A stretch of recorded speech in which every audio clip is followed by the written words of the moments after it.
Welcome back to Faction Entertainment. Today, I will show you an action, adventure, and comedy movie from 2020 titled Love and Monsters. Spoilers ahead. Watch out and enjoy.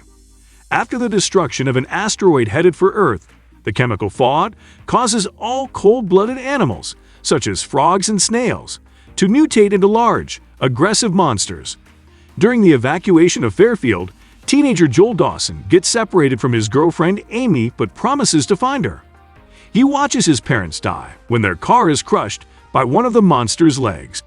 7 years later, Joel, now 24, lives in one of the many underground bunkers called colonies. The other survivors, except for him, have bonded romantically as they fight monsters and scavenge for supplies. Joel is assigned to work as a cook, as he is notorious for freezing in dangerous situations. When a giant ant invades his colony and kills one of the survivors, Joel decides he's had enough and sets out to find Amy so he will not be alone. The other survivors give him a map and a crossbow, though they fear he will not survive. On his way through the suburbs, Joel is attacked by a giant toad monster, but is saved by a stray dog named Boy, who follows Joel on his journey and warns him of poisonous berries and other dangers.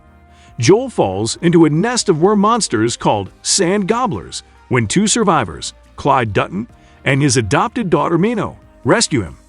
They are heading north into the mountains, where the colder weather and higher elevation mean fewer monsters. They teach Joel some basic survival skills: how to fight, recognize danger, and find food. Minnow also shows Joel that not all monsters are hostile by demonstrating. You can always see in their eyes.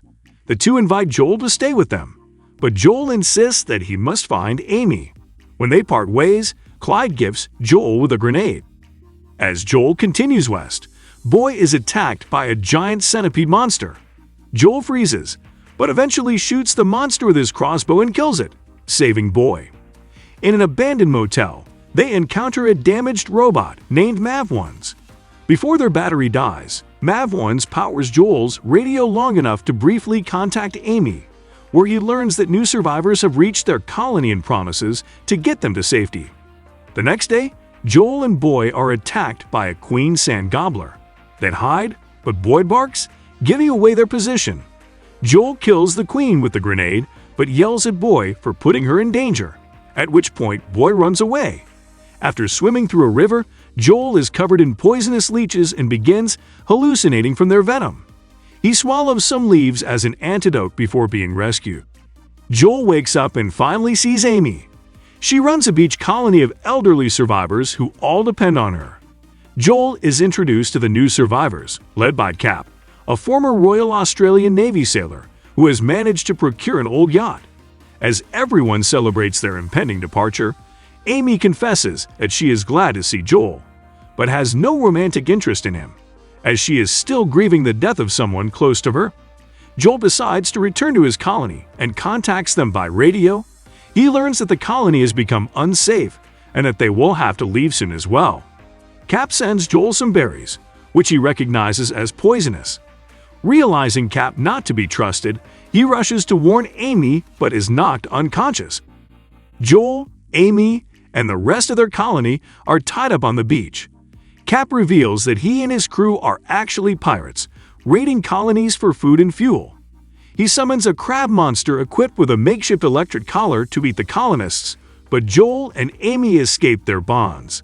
Boy returns and rescues Amy, who steals a hand cannon from one of the pirates. Joel is about to kill the crab, but he realizes that the monster is not hostile by looking it in the eye, and instead uses the cannon to destroy the collar. The crab leaves Joel unharmed and sinks the yacht, devouring Cap and the pirates. Joel recommends that Amy and her colony head north.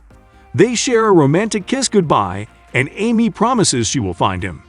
Joel gives her a book containing all of his survival knowledge and hikes all the way back to his colony to persuade her to go to the mountains. Over the radio, Joel sends a message to other colonies, sharing his experiences with them so that they too will be ready to leave. As everyone heads north, Clyde and Minnow, who are already in the mountains, wonder if Joel will survive the next trip. That's all for today. Make sure to subscribe and turn on notifications so you can watch more videos like this. Thanks for watching.